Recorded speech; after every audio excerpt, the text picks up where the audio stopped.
Welcome into this Five Clubs conversation. I'm Emma Carpenter, and I am right here in Minnesota at Olympic Hills Golf Club in Eden Prairie, Minnesota, which right now that's going on right here behind me is the Minnesota Men's State Amateur Final Round. So very exciting. Also, just down the road, we are not too far from TPC Twin Cities in Blaine, Minnesota, where the 3M Open is going to be starting up tomorrow. So it's been very exciting. I've been out there all week. Working with a lot of people out at TPC, and we're very excited for the tournament to start. With that being said, I'm also very excited to welcome in today top-ranked amateur golfer, now recently turned professional golfer, and that is Eugenio Lopez Chikara. So Eugenio just finished up his career at Oklahoma State University under head coach Alan Bratton, who I've also had here on Five Clubs, and it's been floating around in the media a lot of different opinions about Eugenio making the decision to forego a fifth year at Oklahoma State that was originally planned and ultimately make the decision to go ahead and join the LIV Tour Series. So it'll definitely be interesting to hear Eugenio's perspective on this very, very important life-changing decision to go ahead and join the LIV Tour. So I'm very excited to sit down and chat with him today, and I know that you're going to enjoy the listen.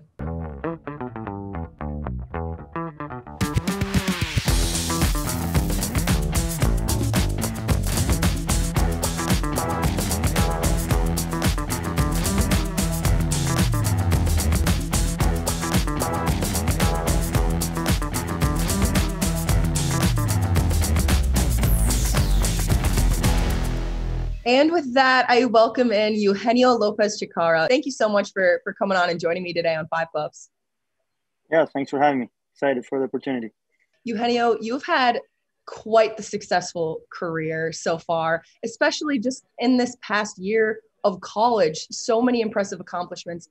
Even going into college, you were the top-ranked player in Spain, winning over 100 junior tournaments. But before you were, the famous OSU Cowboy that you are now, you decided to pursue a college career at Wake Forest initially. Can you tell me a little bit about just that recruitment process and when those conversations started with you being in Spain? Yeah, it's hard. I never came to the U.S. until I was 18 for college. So, we didn't know anything. My dad and mom doesn't play golf and all those things. So it was a hard decision. I actually was verbal committed to Stanford. So I was going to play golf at Stanford, and then I never made my SAT score that they asked you for. So then I was kind of in a little trouble because that was May and I needed to go to school in August. So I started looking for another options, and Wake Forest was really nice, and they gave me a spot in there. And it was a great year for me. I had a lot of fun there. I had a lot of friends, and then my sister it's over there. So, all my relationship with Wake Forest is great. But for me, I just thought I wanted more something like golf. I didn't want to study that much for sim and I also wanted to do finance, and the business school at Wake Forest, you need like a higher GPA that I had. So I didn't want to do like another career. So that was the two options. And then Oklahoma State gave me the chance to play for them. And I saw Matthew Wolf, Victor Hovland, and all these guys winning the 2018 national championship, and how golf is recognized in Stillwater. And I was set to go there, and I had a lot of fun my 2.5 years over there. I had the opportunity to chat with your coach, Alan Bratton, on one of my earlier episodes. So we had a great time. I should have mentioned listeners. So I'm right here in Minnesota, but Eugenio is back in Spain right now. So it is morning for me, but afternoon coming up on evening for him. I asked, you said you got your practice in this morning, Eugenio, and you're going out to play this afternoon? Yeah, I did a little bit this morning, some workout, and then I hit some balls, and then I'm gonna go play in the afternoon. I'm here in my north house with my family, so it's a little hard, just because they want to see me. They didn't see me all the year, and now with all the things that happen, and my life changed so drastically. People here in Spain, I can barely go by myself through the roads, and everyone recognized me and everything. So it's been a little hard in that way, but I'm kind of getting used to it and just kind of like trying to organize myself a little better. So you mentioned that Oklahoma State, while you enjoy your time at Wake Forest, Oklahoma State was a good fit for you, just kind of based on what you wanted to study and the golf program. Is that right? Yeah, for sure. My game totally changed. What Coach Brad and Coach Dart did for me, something that I will never forget. They give me the opportunity to play there, and then it teach me a lot. I mean, my game changed practically, like mental game, how to be in the course, and then some of my golf game that also having Karsten Creek and all the things we have at Stillwater is something special. So I mean, Oklahoma State for me it's unique. For me, obviously, I play for Oklahoma State and I didn't play in other schools, but for me, Oklahoma State is the place to be if you want to be on tour. I mean, there is so many names that they've been on the Conference Tour, the European Tour, the PGA Tour, and I mean that's not just luck. I mean, there's something in there that makes you special. I mean, how they treat us, what we have, and how the coaches are. I mean, Coach Darren, Coach Alan, Braden, they're like my second family. I mean, I love them, and we're super close, and we talk every day. I mean, now they were the ones that support me in my decision, and they thought it was the best decision as well. So I mean, it's like my second home, and I'm gonna still live there. I mean, I got plans. I rent my house with my buddies in the golf house. Like I was gonna leave last year, and I'm gonna leave this year. So I mean, I'm gonna be there all my time, full time. So I'm excited for. I'm not gonna be on the team, obviously, but I'm gonna be with them and do everything with them. So it's gonna be fun. Talk to me a little bit more about that decision, just kind of being surrounded in that environment. I assume you kind of still want to somehow be involved in the golf program and guide those players, the same way that some of these other alumni may have guided you. Yeah, I mean, there's different points. First point, I just don't want to. My life changed so much that I don't want it to make it that big of a change. I want to still be with the people that knew me as a normal college guy that played good in college and not just like a professional golfer that have millions of dollars. I just want to be a normal guy and I feel good with around my friends and everyone over there. Then I feel like in Stillwater you have everything. You have a course, and I'm a lifetime member because I play for Oklahoma State that you don't find anywhere. You can do whatever you want. You can play whatever time you want, and you can do all other things you can do in other places. And also the last thing, Stillwater, you play with all the weathers. I mean, it's not like if you go to Arizona or anything, it's always sunny and perfect weather. Stillwater, you play with wind, you play with rain, you play with good weather, you play with everything. So it kind of like if you can play good golf in Stillwater, you can play good in everywhere else. Like what I felt these couple of years, like we're playing qualifying in Karsten Creek, and you're playing kind of like tough, and you're scoring not as good a scores as you want, and then you go to another courses, and it's like, I mean, this is like cheating. It's so easy. So it just prepares you for the best, and I mean, and I feel like at home, and I have all my friends there, and I have coaches and everyone over there. So I'm gonna live there for at least the next 2 years, and then when all my buddies on the team graduate, one of my best friends, Jonas Baumgartner, a German that we're really, really close. He's my best friend. He has 2 more years, so I'm going to stay there until he's done, and then we'll see what happens. I'm really glad that you're choosing to stay somewhere where, like you said, you feel comfortable, and the golf team, the coaches are like your second family. That's definitely really important. Yeah, it's so funny that you mentioned like that makes a lot of sense, with the weather. Me playing up here at a northern school at the University of Minnesota, going down south, people think that we're at a disadvantage playing in the heat. But I think even more so when schools come up north, we're at a major advantage when they're playing in the cold because they really can't handle it.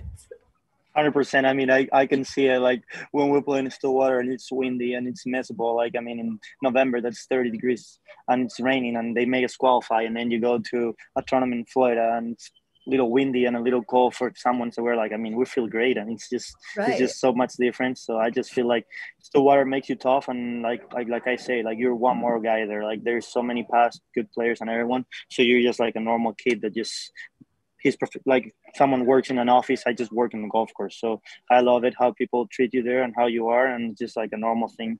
I don't like people just kind of like today I went to the range back in Spain. Obviously all these kids want pictures and everything. I'm not a big fan of that. I just want to be normal, just like another guy that plays golf and have fun playing golf. You mentioned that after you transferred to Oklahoma State from Wake Forest, your game got much better. And I mean, that definitely goes to show with that final senior season that we're definitely going to touch on here. But what would you say was the biggest difference for you that was made when you made that switch, and the biggest thing that you learned that made you better as a player? Well, I think one of the things was like the people that plays in the program. I mean, there's 12 guys that want to beat you and they want to play in the lineup and they have motivation and love the game of golf. In Wake Forest, I mean, there's a lot of guys that they just go there for study and more like they like golf, but more like as a second thing. In Oklahoma State, everyone loves golf. Like, I mean, I went to the course every day. in Wake Forest, and most of the time I was by myself. And in Oklahoma State, that never happens. I mean, there's so many people playing and loving the game of golf, and then coaches are there even in a Sunday until 8 p.m. or whatever. They're there in the course 24/7. So I mean, how they want you to get better and how they do things, for me was better. But I mean, everyone's different. Everyone likes different things. I mean, people like, just to say my sister, you tell her to go practice for 7 hours and she will say, no way I'm going to do that. You know, like, I mean, she likes to do her time and then just go study or go with her friends or whatever. For me, I love being in the course as much as I can. So how Oklahoma State focus that, I mean, they don't put you any problems. You can do whatever you want. I mean, I went to the course multiple times with my chuck balls and hit 30 drivers in a fairway. I mean, there's no places that you can do that. I mean, there's members and everything. We own the golf course, so we can do whatever we want. I mean, it's just so special. And then how coaches kind of like prepare you, like they won't tell you the things you want to hear. They will tell you all the time the bad things so you can get better, you know, like, and you can get that in a good way or in a bad way, but they will always get in on you and trying to make you a better person, a better golfer.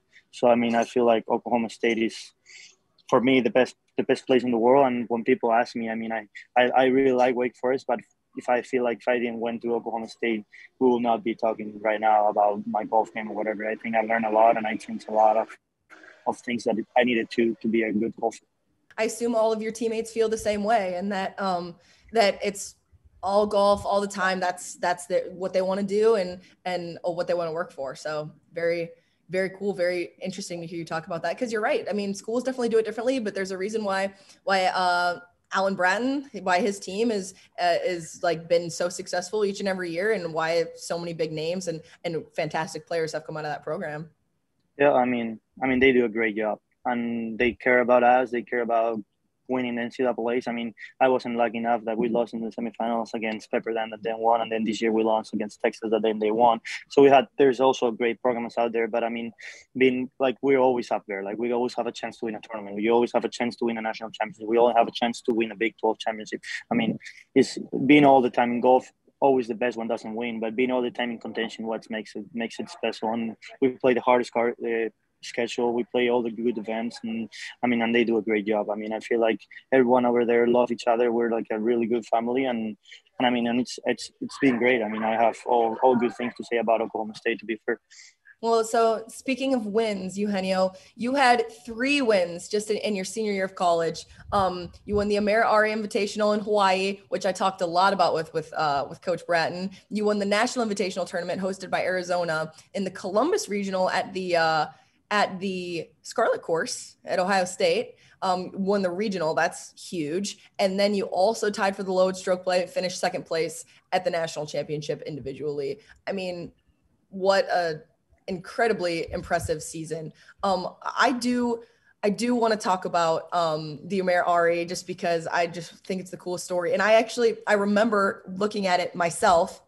I was playing a practice round for the UCF Challenge, which is exactly where your sister Carolina was. Exactly.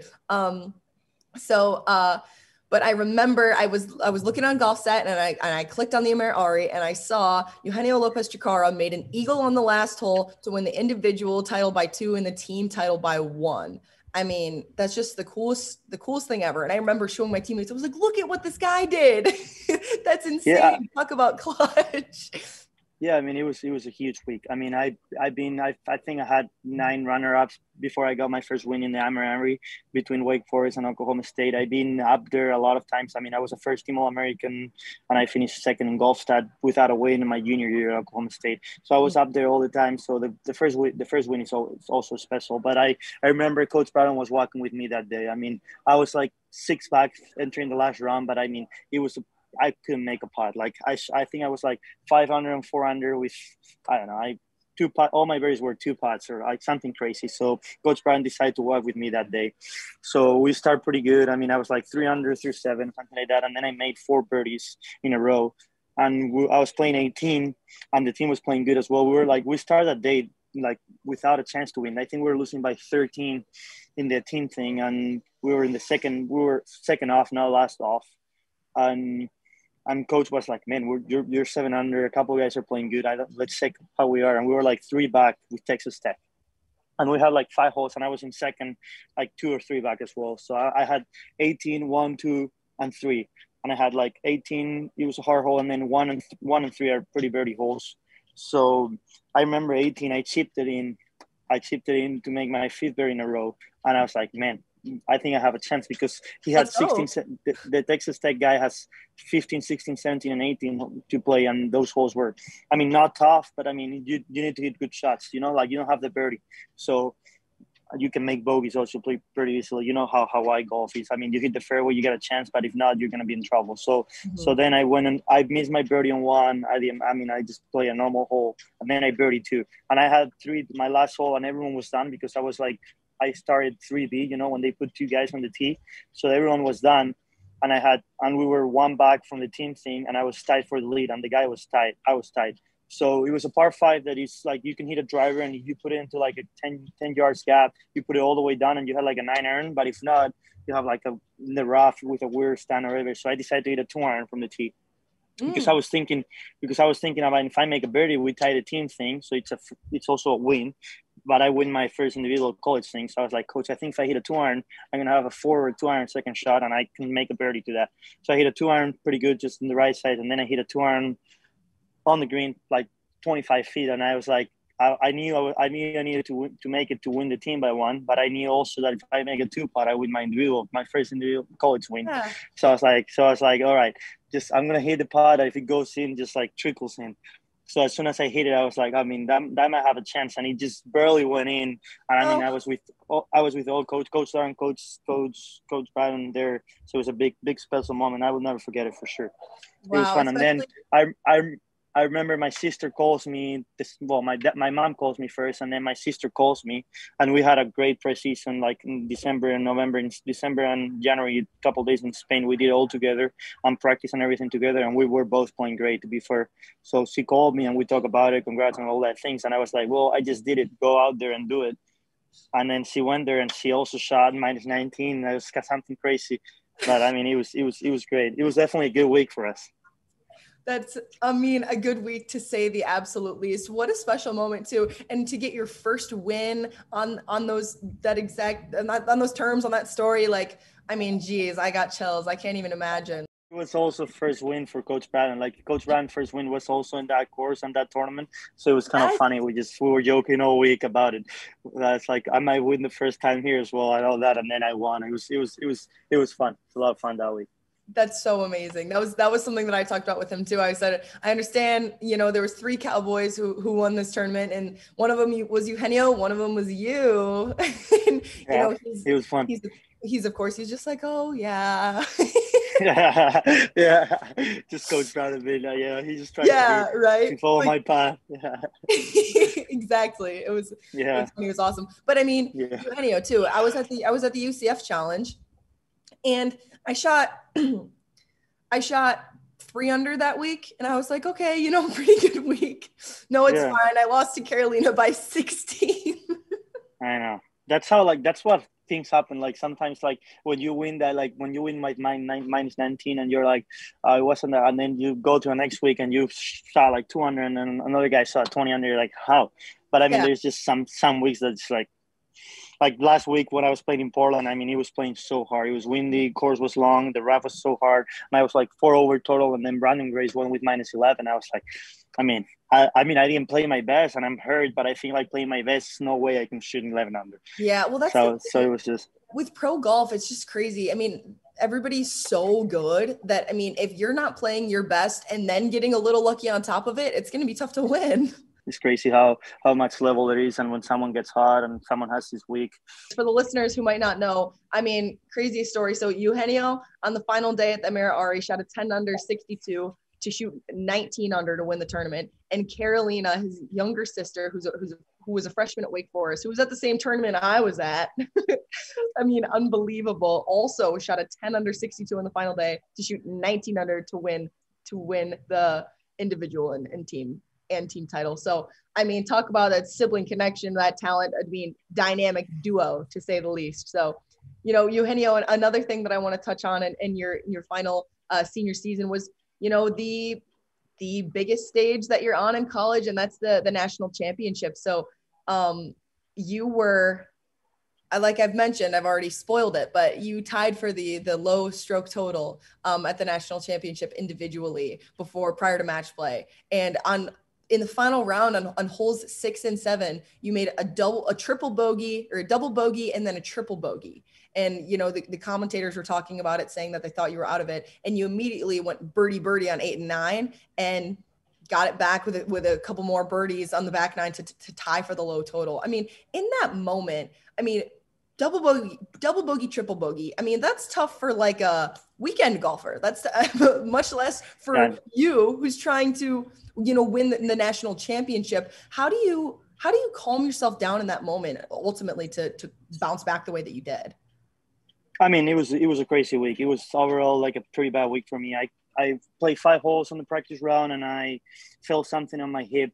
I mean, it was bothering me for the last 2 weeks and I felt something pretty bad on my hip. So I left the practice round, went to a couple doctors, and I find out after my MRI went out that I had a tear on my hip. So I was thinking about not playing, to be fair, like that night. I mean, I couldn't even move and all that. So I decided to get some things and an injection in my hip. So just to like see if I can play the next day. So I actually tried to play on the practice. I went the first round of stroke play. I went there and I felt pretty decent on the range. And then after 6 holes, I feel horrible. Like again, I couldn't even swing it. I swing my driver. That's normally my best club. I was hitting it everywhere and everything. So I mean, I just felt bad for the team. I mean, it's NCAA. I've been number 1 on the team, and I've been kind of like trying my best, and I wanted to play good. I was playing good coming into that winning regionals. So I was struggling to walk and everything. So I finally finished the rounds and I did all my therapy and I never took so many pills in my life and all that thing. So just to make it sleepy and all that thing. And I finally kind of like find a way to score the ball. I was playing terrible. Like, I mean, second round, I think I shot 100 with 4 fairways. Like I was playing golf that I never did. I was trying to just kind of like going hole by hole, shot by shot, trying to figure out a way to score. And then the last round, after all that pain, I birdie 5, chip it in, and then double 6, and then triple 7. I think I was like 9 over and 7 for the week. I went double, bogey, double, triple, something like that. I mean, terrible. And I was with coach on number 8. I was like, man, I didn't do all these things these past 3 days to just finish 20th again. I mean, let's just make 5 birdies somehow and try to have a chance when we were playing 18. And then I birdie 8, 9, and 10, like you said. I just made putts. I mean, I hit it terrible. I think 8, I hit a 9 iron to 30 feet and made it. On number 9, I hit it pitch and wedge, 45 feet, made it. And then on number 10, I made it from outside the green. So I was playing still pretty bad, but I was just kind of finding a way. And then I birdie 14 and 15. Then 15, I got a 1-shot lead. And then I had and I par 16, and then I had a 1-shot lead, 2 holes to go. And on 17, so the wind was down, and my driver was my best, but I was hitting it terrible. So I was like, I don't know if the driver is the play coach and whatever. And we discussed, and I tried to hit a 6 iron, and I hit it perfect where we wanted. But I felt like, I mean, I was nervous or whatever, and I hit it like 10 yards longer than I wanted to. So it went into the desert in the bush. So I made a bad bogey there. That was a birdie hole. And then on 18, I made a par, almost made it, and then I obviously lost in the play of Gordon made a birdie. But I mean, overall, it was a great week for me. Like I was just trying to play, you know, and I just helped me a lot to see how important your mental is about something. I was thinking about withdraw, and then on Sunday I had a chance to win the tournament. So I mean, it was just great to see like how to play with when your body doesn't feel good and what to do. And right now, if you ask me if it was smart, probably not, after seeing all these doctors and being 20 days out of the golf because of that.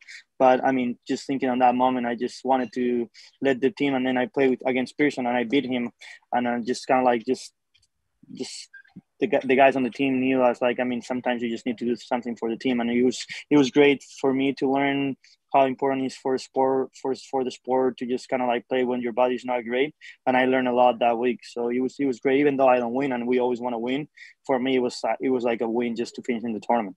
We talk a lot with my team, with my coach, about that ability to score the golf ball. And it's kind of something that you can't really teach. You know, it's about the player and the person. It's like, hey, you know, you're not always going to hit it awesome. You're not like always going to get the best breaks, but you got to be able to score the golf ball. And I mean, that's what a good player does. So congratulations to you. Yeah, I mean, I always try. I mean, I just rather shoot 79 instead of 80 or 67 instead of 68. You know, like I always try to fight until the end, and I've been like that since I was a kid. I don't know if because my team Real Madrid, we're like they're known because they always fight until the end and they score in the last minutes. But I mean, I just try to do one shot is better, one shot less is better than one more. So I just try to grind it out. And even though like golf, like you said, when everything is going your way and you have good breaks and you're making putts and you're hitting the ball great, it feels like it's very easy. But then when you're not playing good, you need to find a way to shoot around even par to have a chance to make the cut or to be up there in the leaderboard. It's better to finish 13 than 14, you know? So yeah, it's funny how quickly it can flip too. Cause like, you know, for me too, I've been playing in a tournament and playing around where I'm just like, gosh, like this just feels so easy right now. Like, I don't know how I could possibly mess up. Like, I don't see myself making a mistake. And then once I make a mistake, then all of a sudden, like, it's like a flip, like all of a sudden it got way harder. yeah, I know. It's crazy how I even though how like from a day to another, like you feel terrible one day and then next day you feel like, oh man, I'm striping it. Like last week in Portland, even though I was hurt, first round I hit the ball awful, and then the next 2 days I hit the ball great. I was like, it's crazy how can like it's like so small things. Like once we play at this level, there might be just a tiny thing that makes a huge change. So it's just important to hang in there until the end. You never know what's going to happen. Absolutely, because that's what makes a good golfer too, and that's what's so, you know, what's so impressive for me, with so impressive to me about, you know, players like you who are consistently shooting those low scores, consistently winning, consistently playing well. Because I mean, your swing is not the exact same every single round. It's just not, like, that's just not realistic. Yeah. So Yeah, for sure. I'm Coach Braden says like all the time, like just being an All American, it's the importance. Like on like winning 4 or 7 times, it's great. But I mean, just being an All American every year, that makes you like a good player. You know, like I was first team All American back to back 8 years. I mean, that's when you know like you have a consistency. And like you said, you never play good. Like when you're playing good, it's so you feel like it's so easy to be up there. But the months that you're struggling, kind of like finishing in the top 10 after you're playing terrible, that's what it makes you a good golfer. So I mean, it's just that one of the things in Oklahoma State and Coach Barron teach you, like when you're not having your week, just find a way to finish up there. You know, like you're not gonna win because you're not playing your best, or you're not gonna finish in the top 5. Just find a way to finish 8th instead of 23rd. You know, and that's what the biggest change for me from Wake Forest to Oklahoma State was. Like just find a way to score the ball and just find a way to finish up there. Wow, So I love that. I love that mindset because it's definitely a lot more realistic than being like, oh, you know, I hit a drive left in this round. That means I need to go work on it on the range. It's like, no, it means I need to go finish this hole and like try to make birdie or par. Yeah, just find a way to just mess up the less possible. So right. Well, that's awesome. I love that. I love that mindset that Coach Bratton is teaching you guys over there at OSU. And you know, speaking of Coach Bratton, in my conversation that I had with him a couple of months ago, something, like I said, we talked a lot about you, and something that came up in the conversation was about how back in April you made the announcement that you're gonna, you know, forego your PGA Tour University status and return to OSU for a 5th year. You know, now as we've, you know, briefly mentioned that has changed, and you will know you now are turning professional. You've turned professional, and have announced that you're going to go ahead and join the LIV Series. So when did these conversations start? Well, I mean, like you said, I posed that I was going to stay because I just didn't thought the PGA University, okay, it's great. They give you 6 tournaments, and then if you don't play good, you just need to make your way. Like I have one of my best buddies, Austin Eckhart. He was top 5 in the PGA University. Then he didn't play as good as he wanted to those 6 events. He didn't make it to the Conferry Finals or getting status on the Conferry Tour. So he went to Q School, and then in Q School, he didn't play his best week. He finished 40th, so he has no starts. So he was playing Monday qualifying until a month ago, and now he's playing great. I'm so happy for him, and I hope he gets his PGA Tour card and all best for him. But I mean, it doesn't give you anything. So I thought staying another year in college is going to give me more experience playing with good players as well and getting better every day. But then the LIV Series gave me a possibility of playing there 3 years warranty, playing every start of 3 years. Playing with, instead of college players, playing nothing bad, but I mean, I'm playing with Dustin Johnson, Phil Mickelson, Brooks Koepka, Sergio Garcia. I mean, I played my first round as a professional, the last round on Saturday with Phil Mickelson, and I had over 40,000 people following, you know? So they give me that possibility. and also they give me a lot of money. So I was the first one as I called. It was Coach Brown and Coach Dar, and we sit down and see the possibilities. And then one of the important things was to have a letter from the tours that they will not ban me. And I asked the tours and everything with my manager, and they said, if you're not a member of any PGA Tour or European Tour or any tour associated with us, they can't do anything. And I was an amateur, I was a college player, and I never been a member of any of them. So I'm just deciding to start my career in the LIV Tour instead of the PGA Tour or the European Tour that you need to earn your thing there. So, I mean, it was just a simple decision. As you said, in April, May, I didn't have no idea about this thing or anything. I just knew the PGA Tour University doesn't give you more than 6 events, and then you need to make your own path. So I thought with my team that was smart to stay another year in college, and then I staying one more year in college. I was going to be number 1 in the world and number 1 in the PGA University. So I'm going to be at the same position just 1 year after, but with 1 more year of experience. But then this came through that gave me a lifetime secure money that, I mean, it's going to be for me, for my family right now, my future family. I mean, and then playing 3 years in a tour with a lot of people that had a lot of experience and success on PGA Tour and majors. And then being in a team with Carlos Ortiz, Abraham Anser, and one of my best friends and people that helped me the most, Sergio Garcia. So it makes sense in all parts. And like you said, I mean, I finished great with Oklahoma State. I'm going to leave there. I love all of them over there. But I thought me and my team, it was the best opportunity for me. And I went through and get it. As I told you, I mean, this went so quick. I didn't know anything until June, until July. I mean, I didn't know until like June 26th. That's when I think the first time the LIV called me and sent me an offer, and then I said no, and I went all the way like a ridiculous number, and then we thought they were going to say yes, and they say yes. So I mean, it's just something that happens in your life, and just your life changed so quick. And I'm pretty happy, and I played the first event on the LIV, and I play a lot of PGA Tour events and European Tour events. Think I played like 4 PGA Tour and 3 European Tour, and I never had so much fun like I had last week on the LIV event. How people were, how was the atmosphere, how the pros were, and I mean, I just never saw a scream as much as when Carlos Ortiz made that last putt for the team to finish third. Even though, I mean, it was like, for me, it was like another college event. I was supporting Oklahoma State instead of Oklahoma State. I was supporting my team, so I feel the LIV Golf has a lot of future, and I feel like what John Ram said. I mean, I hope they talk and they get into something so everyone can play whatever they want. And I love how LIV people are and how things are doing. And I'm very grateful for the opportunity they give me to play there for 3 years. When they first reached out to you, you had initially said no until they changed their offer. So, I mean, did this happen pretty quickly that their offer was changed and you decided pretty quickly to accept it? Well, I mean, I don't do this to be honest with you. I have Gonzalo and then my manager and my family that does all these things for me. But I mean, I knew that the offer went there, and then like offers in work, you just kind of like see all the offers and everything, and you change a couple things. I think I changed 1 more year of the contract, and then a couple of the expenses thing. They pay my expenses, and then a lot of and then the money of the contract. I mean, we're not going to talk about numbers, but I mean, we changed to all the way up, just to like you do when you do any other business, you just go up, and then you kind of like.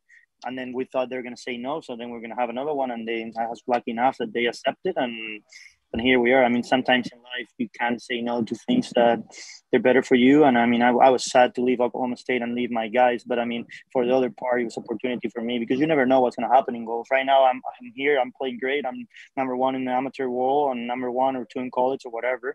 But I mean, as you're here, but you can go down really quick in golf. So it was something that we talked and we saw the pros and cons with my family and my team, and we thought it was the best for me. And even though Coach Sarah and Coach Brian thought it was best for me as well to go join the LIV. So, and I'm super excited, and I love it over there. When this opportunity was initially brought to you, what were some of the pros and cons that you weighed before ultimately making a decision? The first thing we talked about was to be clear that the PGA Tour and the European Tour can't do anything to me. Because for me, obviously, like, I mean, we believed in 6 when I was a kid or anything. So you always dream to win a major or play in the PGA Tour and win in the PGA Tour or everything. So just having that door open, obviously, I'm probably not going to get exemptions or anything. But I mean, I can go into a Monday qualify and get into a PGA Tour and they can't do anything to me because I was never a member, you know.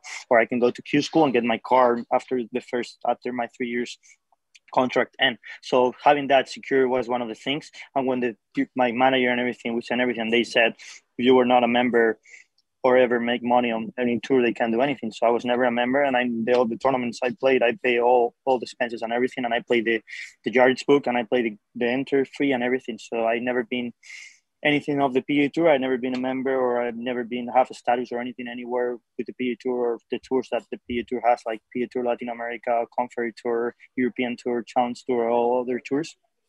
So that was the first cons of the LIV. But I mean, as soon as I knew that, I was clear on that apart. And then I didn't have any other consequences for playing in the LIV. I mean, I was playing for 3 years to have a calendar of 4, 6, 8, 7 events this year, then 14 and 14. And then now with the Asian Tour that they increased all the purses, that's going to be the next PA Tour in the Asia. I mean, they're going to put a lot of money, and I can play all that tour as well. So I mean, I'm going to have plenty of tournaments to play secure, while the PA Tour and the PA University, they only secure me 6 events.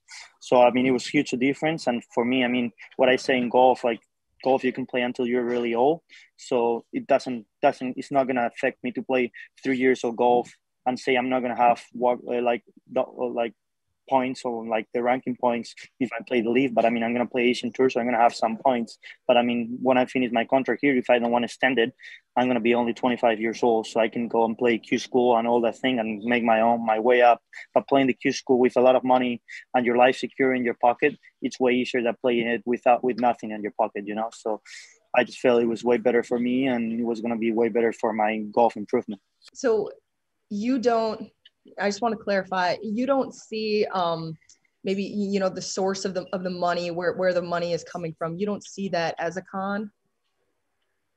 Not at all. I mean, they have all the money that they want to, and I think what they said and what Greg Norman said, for a golf, like if you're a soccer player, a football player, a baseball player, it doesn't matter how you play that season, you're going to still have your pace. In golf, you make your own way to the PGA Tour. That's the biggest tour on golf, and then you have a bad year there, and you're losing money, and then you lose your job. Mm-hmm. So, and we as a golfers, we practice 8 to 10 hours a day, and we might be losing money that year. You'll have no work. Right. Well, if you're in another sport, when you make it to the top and you still practice that time, you got your contract and you got your guarantee money for at least those 3 years because you were there, because you made your own things to be there. So like you got your own, like when you make it to the PGA Tour, you did great things to be there, but they don't pay you, you know? So here, as a golfer, you have your resume, you did all those things, so you get a contract and you got paid. Mm-hmm. And then if you don't play good those 3 years, they don't renew you and you're out or whatever. I mean, depends what people sign. I mean, I need to be top 32 to get more years out of 48. So I mean, if I play somehow this, and if I don't make the top 32 out of 48, then I just don't deserve to be more up there, you know. But it's just like, as a golfers, we practice so much and we work so hard like other athletes. But the other athletes, when they get to the major leagues and they get signed with a big team or whatever, they have their life pretty much secure. But in golf, you do everything great. You get to the PGA Tour, but you have a bad season and you're losing money. How is that possible? So that's what the LIV Golf and Greg Norman say. And I feel like they're right. I mean, why a golf? We're same athlete like as a football player. Maybe we don't do as hard of like on the gym, but I mean, we work as hard as them. And we play bad 1 year and we're losing our future and we don't have money for our families or whatever. When you did great the last 3 years to be on the PGA Tour. So I mean, it just makes sense what they say and how they're doing it, and I'm super excited, and I think that LIV Golf is going to be there for a long time, and I hope they're still there for a long time. You know, Eugenio, you mentioned the possibility that the players on the LIV Golf Tour may not ever get official world golf ranking points. You know, this means that you have to qualify into majors if everybody's eligible to play in a major. Did you join, Eugenio, accepting this possibility? Yeah, I mean, that's a possibility, but I mean, we've been lucky enough that we can play Asian Tour. And like I said, I mean, Asian Tour is going to be big purses and there's going to be a lot of big names playing there as well. So there has your points over there. But also, even though like, if LIV doesn't win the thing of points, that we don't know what's going to happen. Maybe they win it and we have points. But if not, for me, in my position, I'm like I said, when I'm done with my contract, I'm going to be only 25 years old. So if I was going to stay 1 more year in college, it's like staying 2 more years, you know. I was not getting points in college neither. But now I'm not getting points, but I'm getting a lot of money and I'm getting a lot of experience and my golf game is getting better. And I will just go my way up when I'm 25 and I get qualify on Monday qualifyings or get into Q schools or whatever, I will get my points. I'm not, in my opinion, golf it's for a long time. And when you're 25 years old, when I'm done here, hopefully I will get another contract and play LIV Golf for a long time or whatever. But if not, I have no points. But I mean, I have the secure of I can have my family and I can have whatever I want, and I will go play in Q school. And if I make it to Q school, maybe not the first year, maybe not the second, but eventually I'm gonna make it, and I will just get my points and make my way up. I mean, Brooks Koepka started his career in the Challenge Tour, and 4 years later he was number one in the world. So I mean, everyone has their different path, and I think my decision was the best for me, and I'm proud and happy that I choose this decision. You mentioned a few times that a dear friend of yours, a mentor, being there in Spain is Sergio Garcia. Did you, when this first started happening, did you seek his advice at all? I mean, I'm sure he must have played a factor in your decision. Yeah, of course. I mean, I talked to him a lot. I mean, I talked to him when I was in college a lot. I sent him videos and everything, so we're pretty close, and we kind of practice a lot together. And obviously, when I had the opportunity and the contract and they accepted my offer, I called him. I was like, Serge, I have these things, this and this. I mean, what do you think? And then obviously, I wanted to play with him on the team. I mean, he's one of my heroes. I mean, when I grew up, he was the Spanish golfer because, I mean, I was too young for Seve. Right. And Jose Maria Olazabal. So he was Sergio out there. So he was one of the guys that you wanted to be. Like, if you're in Spain, who you want to be? I mean, you say you want to be Sergio Garcia. Like, if you're American, you say you want to be Tiger Woods or Phil Mickelson.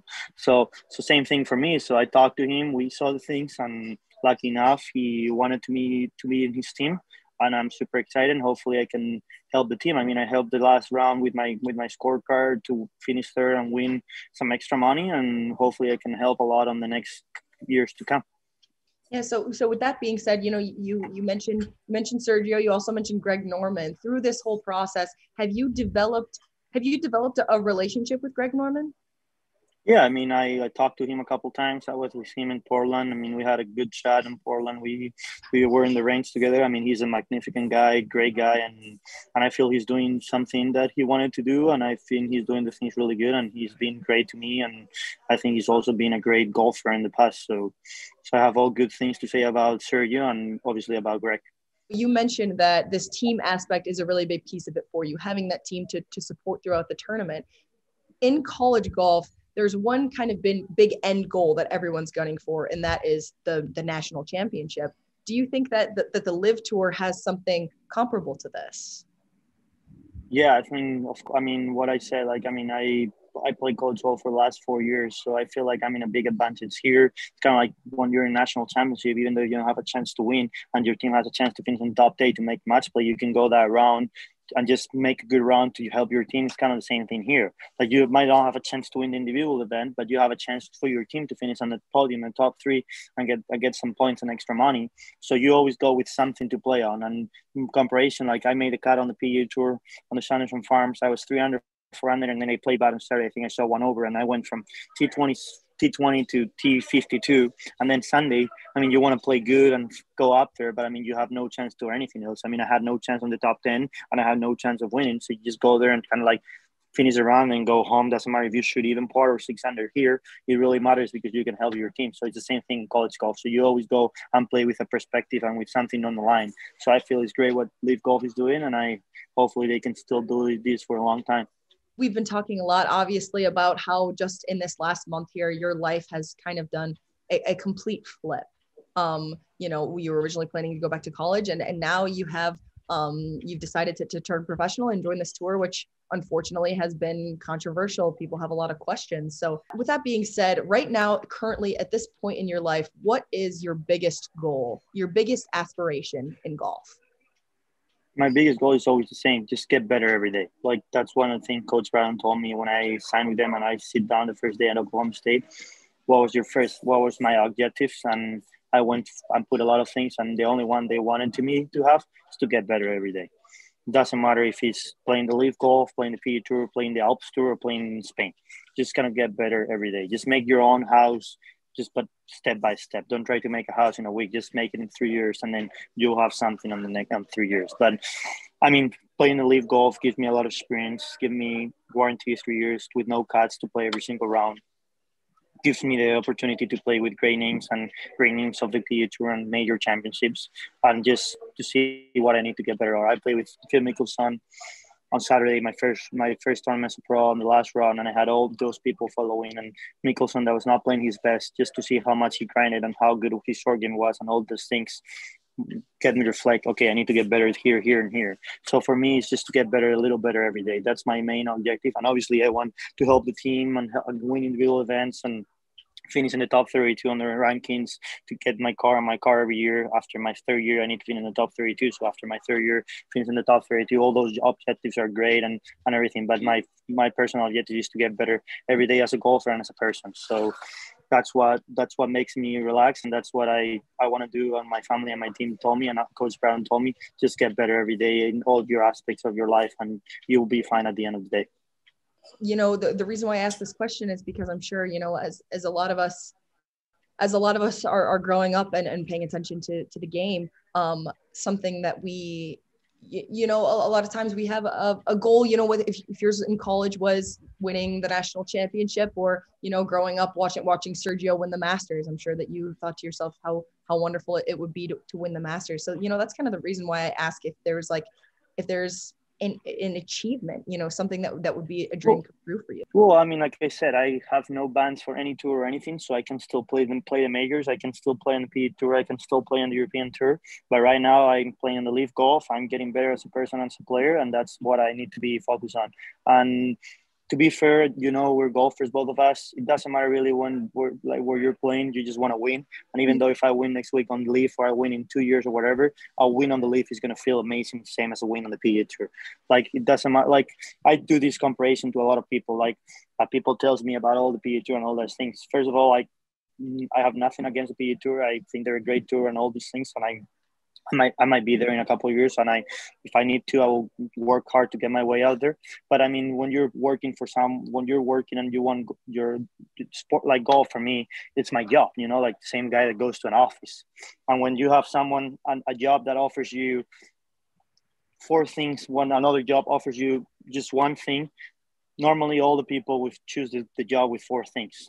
So for me right now, that was where I was, and I felt like LIV Golf offered me more important things, just like warranty starts, play for 3 years, get better, play with great names, playing as a team, making new friends, and learn from people that's been successful on the PGA Tour and win a lot on the PGA Tour. And obviously, I also gonna have my life set for my entire life. So I mean, it was all great, all positive things, and I think I'm gonna get better, and hopefully I can play on the LIV Tour for a long time, and maybe like the Masters. I mean, the Masters or the Open, 150 years ago, they were in the same position. Let's just make a tournament. Maybe the LIV Golf next year, they make a tournament and it's the new Masters. I mean, life changed so quick and everything happens, so you never know what's going to happen. So right now, I'm really happy where I am, and hopefully I can stay and be here and play a lot of more golf for a lot of more years. One of the bigger news releases lately as well, Henrik Stenson was announced he was going to be the captain of the Ryder Cup a while ago, and he came out saying it was an absolute dream come true.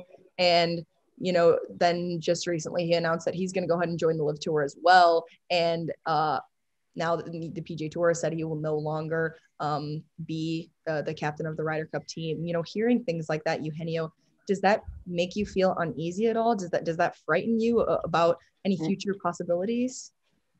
Not at all. I mean, you just need to think about what's better for you. And I probably think Henrik will just sit down with his team, his family, and saw what was better for him. And I feel like sometimes in life just gets you new contracts or new offers and new things that you never thought it was going to happen. And I think Henrik make his own decision. Maybe it was for you, it was wrong. For me, it was great. But I feel like he made the decision he wanted to do. And that's how life works. I mean, they need to think they have a family, they have kids, they have things to do. So I feel like he makes his own thing, and I'm happy that he joins the LIV Tour. I mean, he's another great player, another major champions playing with me every week. So for me, it's great to get more experience and play with people like that. But I'm sure he made his own decision thinking of himself and his family, and I feel like it was a better decision for him. He already played Ryder Cups, he already won majors, he already played on both tours, and I think he probably made his own decision and the best for him. Obviously the sport is your everything. It's your life. You know, this decision has flipped your life upside down. Why do you play golf? What drives you, and what drives your love for the sport? Man, that's a good question. Well, I mean, I started when I was little. I mean, my grandfather and grandmother, they both play. My parents didn't play at all, so they started me going with them to the course, just kind of watch them, and I felt like I liked it. I started hitting some golf balls and kind of like getting love to it. I'm a guy that even though if it wins, I'm that afternoon practicing, or even if I finish last, I'm that guy after I'm there practicing. I love the sport of golf. I can be there forever. I just don't play just to win tournaments or anything. I just play because I really like it. Like, and so I just feel like it's a game that gives you everything. Gave me all those people I met. I went to the United States to study because of golf. I have a job because of golf.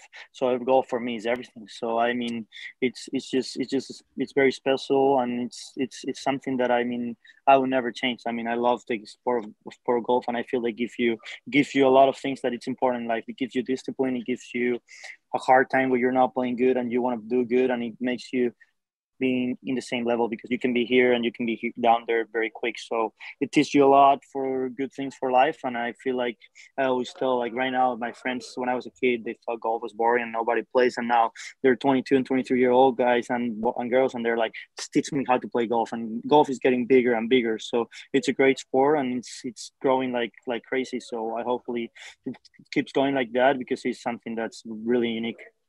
Yeah, I couldn't agree more. So much of what I've touched on all of my podcasts have just been about how exciting it is, how big the game is growing. You know, for me, being a woman in the sport, women's golf is growing as well. You know, people like your sister are a big part of that, and that I just think that's so wonderful. So, you know, with that being said, Eugenio, you mentioned a lot of the reasons why you love it is about the discipline, about teaching you life lessons, making you better as a person, all of the above. Do you think that this is something that all these things are represented by well represented by the LIV Tour?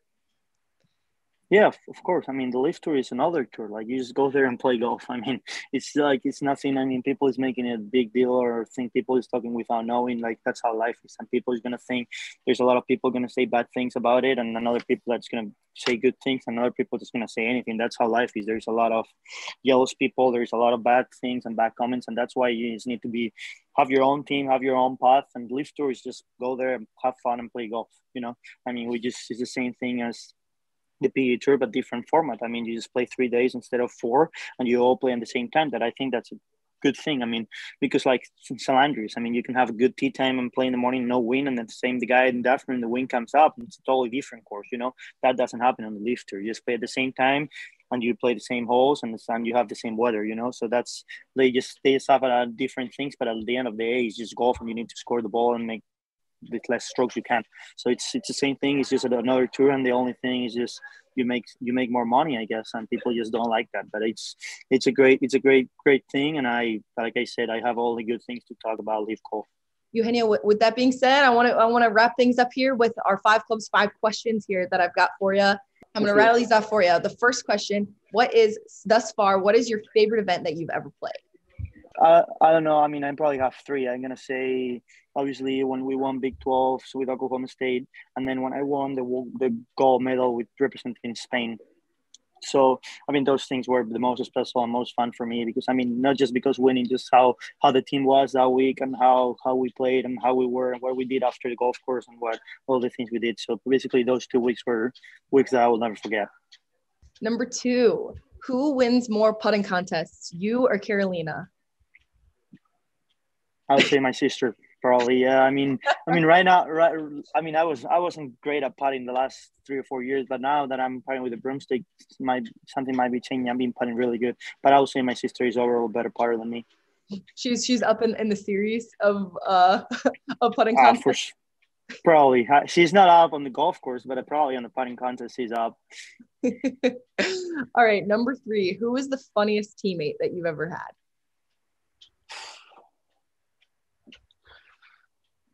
I'll say from Wake Forest, I would go for Charlie Kennerly. He was a great guy and really, really funny. I mean, we always have a great time around him, and great vibes on the team. And then Oklahoma State, I would say Rayhan Thomas. He's pretty funny all the time. Everyone was great. I had always good relations with everyone. That's awesome. Yeah. All right, number 4. What is your favorite on-course snack? I ask this one a lot because it's interesting.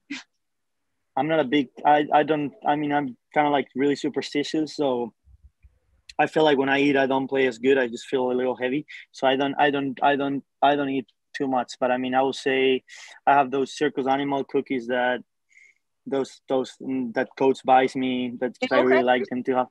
Yeah. So I kind of. I know, yeah. I mean, I just don't eat a lot. I go more like I just drink a lot of kind of like liquid ID or water, and I don't try to not eat very much because I feel better when I have not a lot of food. But sometimes when I'm not playing very good, coach kind of like brings me some cookies and say, okay, I think this is going to help you. Coach Star does that a lot, or just a hack or something. You said you spent all day long on the golf course. Hopefully you eat at some point during the day. Yeah, I mean, I just have breakfast, lunch, and dinner. And when we're in the course during lunch, I just skip lunch. To be fair, a lot of times. But I mean, I eat some circle animals and sometimes some Uncrustables. You know, like when I'm starving, I just go and eat an Uncrustable because the guys on the team love Uncrustable, beef jerky, fruit snacks, or whatever. Yeah. But I'm not a big eater. Like I'm off the course. I love eating, having nice dinners. I go like when I'm in Stillwater, we go in tournaments. I love going to restaurants. I mean, me and Jonas, we go to restaurants probably every day. We love eating outside and all that. But when we're on the course, I'm not a big fan of eating just because I feel like, I mean, would you eat like maybe because I don't eat like a little. Like when I start eating, I kind of like want to eat it all. You know, like yeah. If I start on Uncrustable, I'm not able to just eat one and then leave it on the back. Like, well, when I eat a banana, I'm not able to eat a little and then leave it on. I just eat it all, you know? So I don't know if I just don't do those things right, so I don't feel great after it.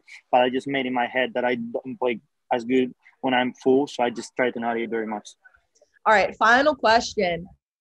You know, we're all guilty of this. Sometimes when we hit a bad shot or when something goes wrong on the golf course, you know, something can kind of slip out, maybe some choice words. So with that being said, when you're on the golf course, if you know, something slips out accidentally, some words of frustration, does it normally come out in English or in Spanish?